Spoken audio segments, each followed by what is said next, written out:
예, 일단 방금 앞에 기도하셨던 분이 저희 아버지인데 기도의 자리로 저희 아버지를 세워주시고 또 저는 저의 아들을 통해 하나님께서 다준을 통해 저희 아들에게 하신 하나님의 일을 간증케 하신 하나님께 감사하며 간증을 시작하겠습니다.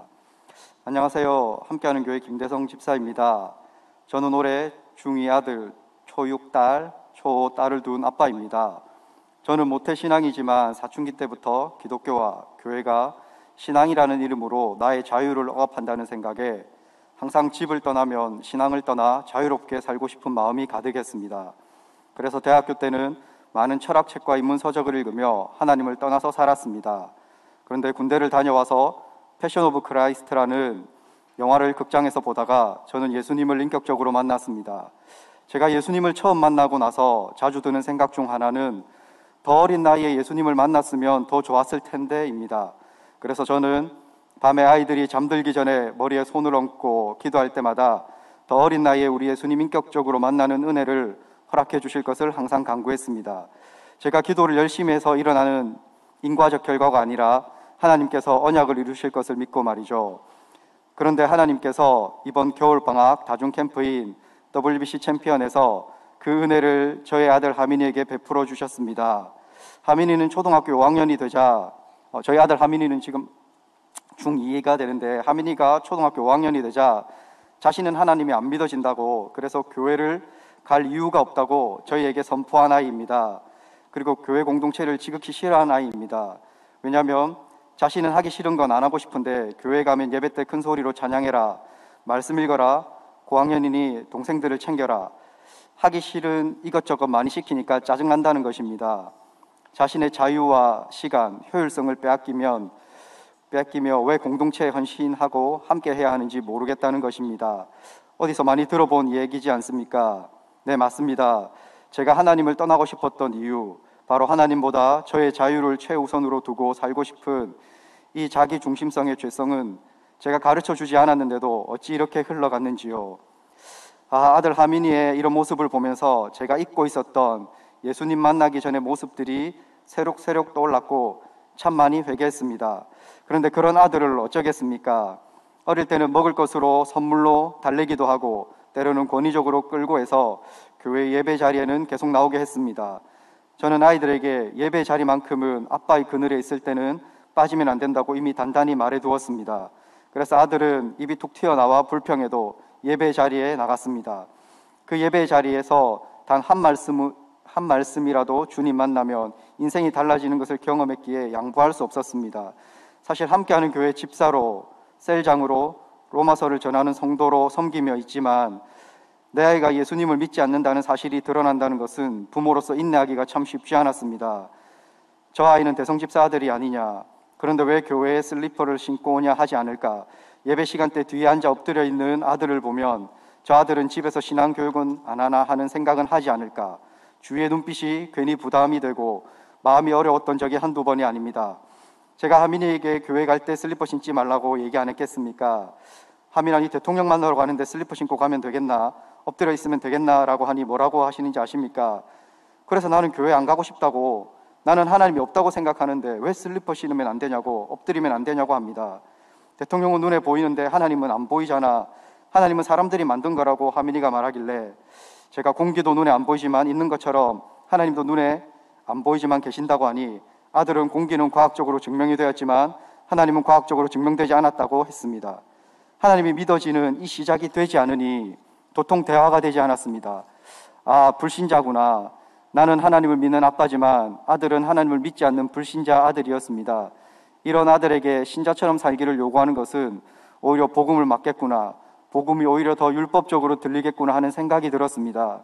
그래서 그때부터는 아들을 불신자처럼 전도하는 것처럼 대했고, 제가 의도적으로 가르치려 하기보다 아이를 그냥 사랑하며 생각을 듣고 수용은 하되 말씀이 말하는 것이 무엇인지에 대해 아들이 질문하면 가르쳐 주었습니다. 또는 과학에 대한 질문을 하면 제가 기독교적으로 답변을 해주고, 무엇보다 가정예배 시간을 잘 활용하여 신앙에 관한 질문을 많이 하도록 했습니다. 그러면서 차츰차츰 제가 변화시키려는 것을 내려놓고 하나님께서 하실 것을 기다리며 부모의 마음으로 큰 방향만 말해줬습니다. 그래도 관건적인 성령의 역사를 경험으로 알고 있으니, 그리고 사람들의 잣대보다 내 아들이 생명을 얻는 것이 가장 중요하다고 하나님께서 마음을 지켜주셔서 나의 자존심, 부담감은 서서히 내려놓아졌습니다. 하민이가 다준을 하면 좋을 텐데 생각을 했지만 교회도 겨우 가는 터라 말을 쉽게 꺼내지 못했는데, 하나님께서 하민이에게 참 특이하게 마음의 문을 열어주셨습니다. 하민이의 교회 친구 중에 먼저 다준을 하고 있는 아이가 있었는데, 그 친구가 초등학교 5학년 끝 무렵 중학교 1학년 수학을 다준에서 하고 있었습니다. 하민이는 자기와 똑같은 친구가 중학교 수학을 하는 것을 보고 자기도 다준에 가서 수학을 배워 공부를 잘하고 싶다고 다준에 들어가게 되었습니다. 참 놀라운 은혜가 아닐 수 없습니다. 처음에 쉬는 시간 축구하는 재미에 다준을 갔었습니다. 그리고 항상 다준에 갔다 오면 다준은 공부만 가르쳐주면 되지 왜 자꾸 성경 읽으라, 기도해라, 예배하라고 하는지 모르겠다고 투덜거렸습니다. 그래도 친구들과 어울리는 것이 좋아서 6학년 때는 재밌게 다녔는데, 중학교를 가고 믿지 않는 학교 친구들과 더 지내면서 교회도 다준도 더 가기 싫어했습니다. 특히 작년 하반기에는 하민이가 집인 정관에서 다준을 오가는데 너무 많은 시간이 허비되니 오가는 시간 아끼고 공부할 테니 다준을 그만두고 정관에 있는 학원으로 옮기고 싶다고 여러 번 말했습니다. 생각해보면 하민이가 다준을 가려면 집에서 편도 1시간, 매일 2시간을 오가는데 시간을 보내는 것도 평소 상태면 괜찮겠지만 가기 싫을 때가 많겠다 싶었습니다. 그래서 한동안 고민을 하다 저만 출퇴근 15분 더 걸리면 아들과 아내가 더 시간을 아낄 수 있겠다는 생각이 들어 구소동으로 이사도 결심하게 되었습니다. 그렇게 다준에 붙들려 있다가 지난 겨울방학이 시작된 지난달, 하민이는 다준을 아침 10시에 가야 하는 것에 불만이 가득했습니다. 왜 방학인데 쉬지도 못하고 내가 거기에 가야 하는지 불만을 매일같이 쏟아냈습니다. 거기다 10시에 가면 그토록 싫어하는 말씀을 먼저 보고 묵상을 하니 더욱 가기 싫다고 했습니다. 그래서 아내가 오고 갈 때 태워주는 조건으로 다준 캠프에 참석하게 된 것입니다. 요즘 코로나로 방학 때 청소년 수련 집회가 사라진 것을 너무 안타까워하던 찰나에 다준 겨울 방학 캠프에서 수목요일에 집회를 한다는 소식에 우리 아들이 이 집회에서 예수님을 만나면 좋겠다 생각하며 기도했었습니다. 그러나 웬걸요, 하나님께서는 정말 저희의 예상과는 전혀 다른 방법으로 일하셨습니다. 고 목사님께서 다준 아이들에게 결단을 요청하는 메시지에 아들이 순종하고 집에 와서 컴퓨터 게임과 휴대폰 게임을 다 지웠습니다. 하민이가 학교 친구들을 만나고 소통하는 자리가 인터넷 게임의 자리였는데, 게임을 하지 않는다는 것은 친구를 그토록 좋아하는 아들이 친구들 사이에서 왕따가 될 것을 알고도 결심한 것을 뜻합니다. 다음 날인 화요일, 다준 친구들과 함께 쉬는 시간이면 축구를 차고 노는데, 그날은 쉬는 시간에 자기들끼리 소예배실에 들어가서 찬송과 기도를 하다 방언이 터졌고, 하민이와 다른 친구도 방언 기도가 터지면서 하나님을 인격적으로 만나게 되었습니다. 아내를 통해 미리 이야기를 들었지만 하민이가 정말 하나님을 만났는지 궁금해서 그날 저녁 집에 온 저는 하민이를 불러 하민아, 하나님께서 온 세상을 창조하신 창조주임이 믿어지니, 네가 죄인임이 받아들여지니, 예수님만이 우리를 죄에서 구원해 주실 구주시고 이후로 우리는 천국의 삶을 사는 것이 믿어지니 물었을 때 하민이가 다 믿어진다고 고백했습니다. 집에 돌아온 하민이는 과거의 옛사람 하민이가 아닌 다른 새 사람 하민이로 거듭나 있었고, 하민이의 이름 뜻인 참 하나님의 백성이 되어 있었습니다. 하민이가 말하기를 나는 내 안에 죄가 있는 게 너무 싫고 내가 이제껏 말씀을 안다고 생각했었는데 전혀 말씀을 모르고 있었다. 초등부 때 왜 예배를 제대로 드리지 않았고 이렇게 말씀을 모르는지 후회스럽다고 했습니다. 그리고 방에 들어가서 다시 방언으로 기도하고 말씀을 읽은 후 나와서 예전에 억지로 읽었을 때 이해 안 되던 부분이 이제는 이해된다고 말하며, 니고데모가 예수님과 나눈 대화 속에 왜 예수님의 거듭남에 대해 니고데모가 못 알아들었는지 알겠다고 말하는데, 엄마는 너무 좋고 당황한 나머지 표정 관리가 되지 않았습니다. 그리고 하민이가 철없이 노는 두 동생들을 가리키며 이건 절대 경험하지 않고서는 이해할 수 없다고 말하는 모습을 보면서 참 아이러니했습니다. 그리고 교회가 너무 좋고 매일 예배의 자리에 가고 싶다고 반복해서 얘기했습니다. 새벽 기도를 가고 싶은데 못 가서 너무 속상해하였습니다.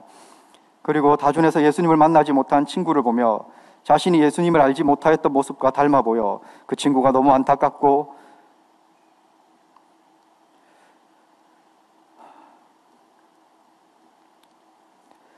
그 친구를 위해 중보하며 주님 만나게 해달라고 기도했다는 소리를 듣고 눈물이 빙 돌았습니다. 아, 이제 한 영혼이 천하보다 귀한 것을 알게 되었구나. 예수님 믿고 나면 아이든 어른이든 동일한 반응이 일어납니다. 그날부터 영적인 대화를 나눌 수 있다는 것이 참 좋았습니다. 자신감이 생긴다고 고백하는 아들의 모습에 감격이 되었습니다. 그러나 최근 하민이는 명절을 맞이하면서 현타가 오고 있습니다. TV를 보는 동생들과 어울리며 현실적인 모습과 신앙의 이상적인 모습과의 괴리로 인한 갈등으로 고민하고 있습니다. 그래서 신앙의 공동체에서 함께 걸어가는 것이 얼마나 중요한지, 필요한지, 그리고 그것이 얼마나 큰 힘이 되어가는지 알아가고 있습니다. 신부는 변화되었지만 행동의 변화까지는 시간과 노력이 필요하다는 것을 알려주며 천천히 가도 된다고, 성령님께서 너를 이끌어 가실 것을 믿음으로 같이 가자고 북돋아줬습니다. 그리고 하민이는 명절 마지막 날 이렇게 있어서는 안 되겠다며 새벽기도를 가자고 해서 엄마와 아들이 새벽기도를 가게 되었습니다. 평소에 잘 가지 않던 새벽기도를 아들 덕에 가게 되다니, 이런 날이 오다니 아직도 실감이 안 날 때가 있습니다. 선생님들의 섬김이 당장에는 표가 나지 않지만 하나님께서 선생님들의 섬김을 기억하고 계심을 믿습니다. 요즘은 큰딸이 교회 가기 싫다고 자기는 하나님이 안 믿어진다고 말하며 사춘기에 초입해 있습니다.